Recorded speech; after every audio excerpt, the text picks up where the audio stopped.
ఏనాటి వీరుడు ఉయ్యాల నరసింహారెడ్డి గారి జయంతి సందర్భంగా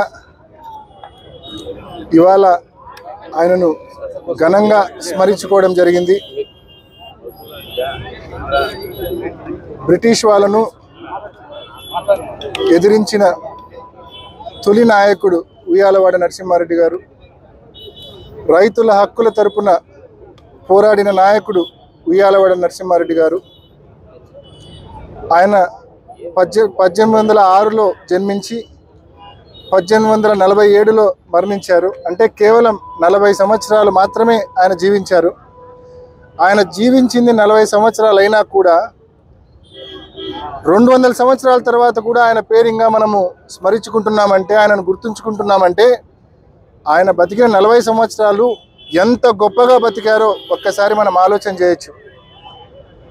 అటువంటి మహనీయుని ఈరోజు తలుచుకోవడం అదృష్టంగా భావిస్తూ, ఆయన స్ఫూర్తిని నేటి తరాలు తప్పకుండా కంటిన్యూ చేయాల్సిన అవసరం ఉందని కూడా తెలియజేస్తూ, మరొకసారి ఉయ్యాలవాడ నరసింహారెడ్డి గారికి ఘనంగా నివాళులు తెలియజేస్తా ఉన్నాం.